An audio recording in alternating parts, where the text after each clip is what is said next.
Hi! Today I'm going to be making some homemade delicious jalapeno burgers. I found the recipe on Reddit, which led me to Imager, uploaded by someone named VinLee11. A few basic steps, a few basic ingredients, and we'll have delicious homemade jalapeno burgers.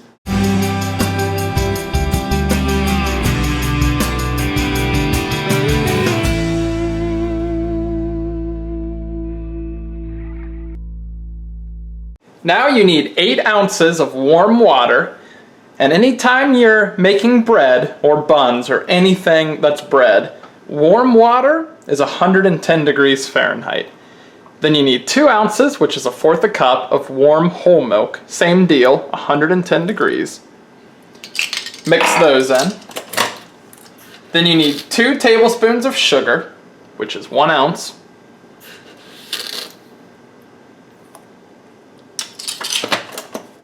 And you need 1 packet of yeast, active dry yeast. Make sure you get it all out. Now stir these together. I'm going to use a whisk. And the sugar is going to start eating that yeast and the warm water and the warm milk. And it will begin to foam up, but give it a few minutes to really foam up. You need 2 cups of bread flour, which is 1 pound. Not regular white flour, bread flour. There's our 2nd cup. Then you need a teaspoon of salt. Then you need 3 tablespoons of softened butter. 3 tablespoons of softened butter. And it's said to mix it in with your hands.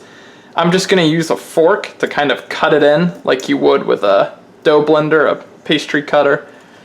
Just mix it in with your hands or cut it in with 2 forks, and just really make sure you get that softened butter mixed in pretty evenly with your bread flour. At this point, you can see that the yeast has begun to froth. So that's pretty nice and frothy. It should really smell like a yeast if you've made breads before. So I'm going to make a little well in our flour. Pour that in. Oops. Then we need to pour in 2 eggs as well. So there's 1. There's 2. And at first, mix these together with a wooden spoon. Just until well mixed. Or not well mixed, just until lightly mixed. Until all the flour is wet. I'd say the egg is just now mixed in there. Not trying to overdo it too much. At this point, I'm going to start adding in a little bit of bread flour by hand. I'm not going to knead it yet, because this would be insanely sticky for my hands. Alright, so take your surface you're going to knead on. Spread out a good amount of flour for this. Now what I'm going to do too, and I always recommend this for kneading doughs, take some shortening and rub your hands all over it. This will really prevent it from sticking to your hands, because this is going to be a really sticky dough.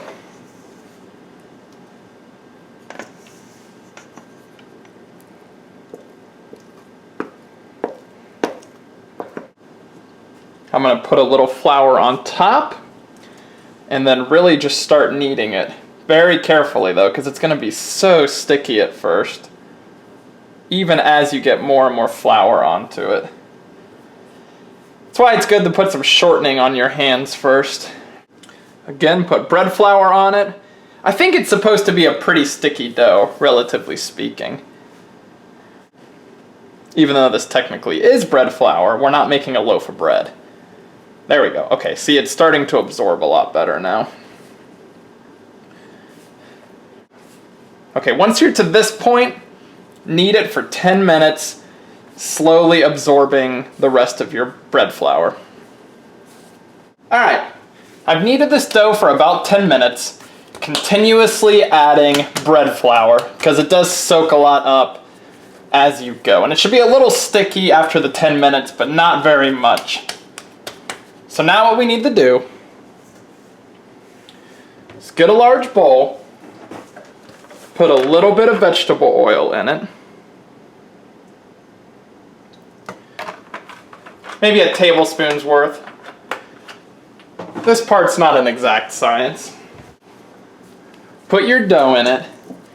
Flip it around so that it covers it everywhere. Get it on the bowl as best you can. Then, the towel that you've been drying your hands on this whole time, make sure it's a little damp and cover it. Then what I like to do is heat an oven to about 200 degrees, but only for a minute or two. So turn it to 200, turn it off. What that will do is warm the oven slightly. Then put your dough in there with a damp towel on it and leave it for an hour and a half, and it's really gonna rise in size. Next, you're gonna wanna get a baking sheet, put some parchment paper on it, and I'm using a jalapeno just to hold it down, and then spray it lightly with spray. This is always one of my favorite parts. Look how much that's doubled in size. Again, I would grease your hands at this point. Punch it down.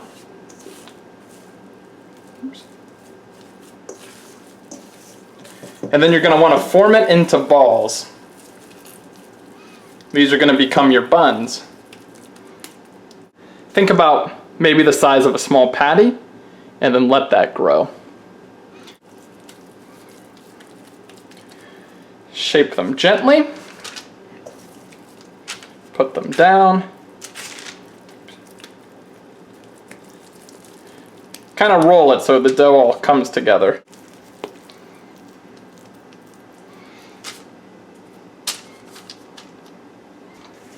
Again, I've been heating the oven up to 200 degrees for a few minutes. And then again, I put a damp towel over them. So carefully put them in your oven that's been slightly warmed and let them rise. So another hour and a half. While your buns are rising for the final time, we can make our Chipotle aioli. You need 1 egg yolk, just the yolk, no whites. You need a tablespoon of vinegar, a teaspoon of lemon juice, and I'm just using bottled lemon juice for simplicity. And make sure you shake up your lemon juice before you get it out. You need 2 to 3 canned Chipotle peppers that come in the adobo sauce. They come in cans. I've never bought them before, but they're usually in the international aisle with the Mexican foods. So 2 to 3, I'll do 3 of them. Then you need 2 to 3 cloves of garlic. Now we're gonna blend all these together until smooth.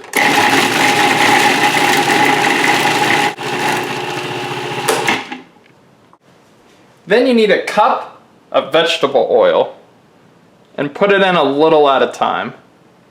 So that was about 1/3 of it.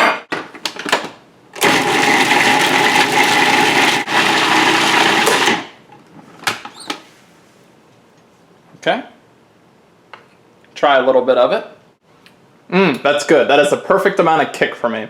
So pour that into a separate container and refrigerate it. And we'll use it at the very end for our burgers. There's about 16 minutes left until the buns have risen. Then we're gonna bake them for 20 minutes.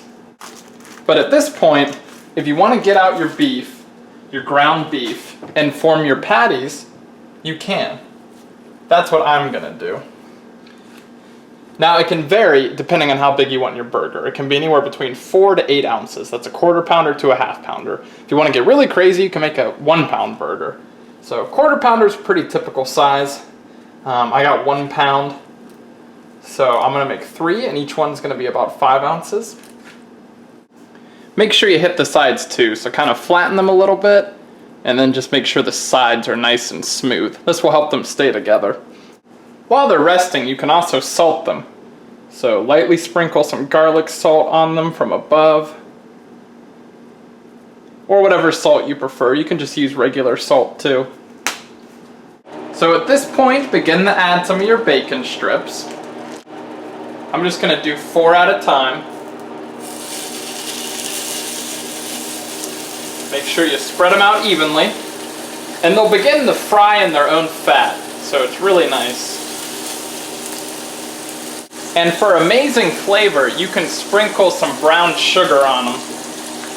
Just a little bit on each one, but it really gives it a nice flavor. The first batch of bacon is done. So move it over to your paper towel lined plate. Preheat your oven to 400 degrees. Make sure you remove your buns before you start preheating your oven. And now we can see how much they've risen. Yeah, I should have made my balls a little tinier, but that's all right. Now you want to take an egg and beat it, and then brush it over the dough. Give it a nice egg wash. And these are going to be huge buns. Now that our oven is preheated to 400 degrees, get your buns in for 20 minutes. And make sure that's parchment paper, otherwise it's not going to do well. So 400 degrees, or until they're nice and brown. Okay, let's see how they look now that they've had a few more minutes. Okay, I'm good with that. I'm going to take mine out and let them cool for a little bit. Now at this point, the recipe says crank up the heat to high, and then put your beef patties on. And they're going to get seared on the outside. Cook them in the juice you're making your bacon in. And because it's ground beef, to be safe, I'm going to go for 160 degrees internally. So that's when you can use a handy dandy thermometer. Alright, it's been a few minutes on one side, so I'm going to flip them.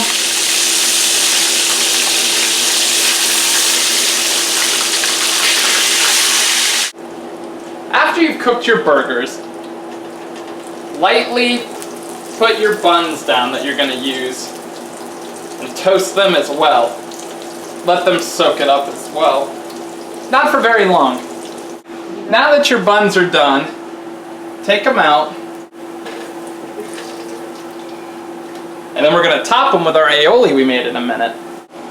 Also at this point too, you can cut up a jalapeno, cut it into rings or halves, and also fry that on your pan. And then that would be really good on your burger.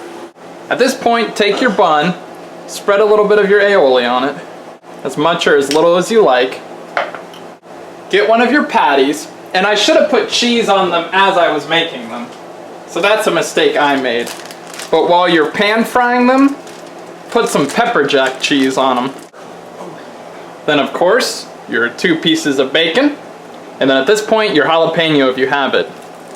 Oh, that looks great. Let's try it. I actually shrunk my buns down a little bit before I baked them. It helped with the size. Otherwise, they were huge. Whoa. Holy crap. That is such a good sandwich. The beef is perfect. I didn't make it too well done. The bacon's delicious. The pepper jack's melted. The aioli's great. The fresh bread is like bakery out of this world bread. This is an amazing sandwich. And it was super easy to make. If you like this video, please subscribe. You can do it and, man, enjoy.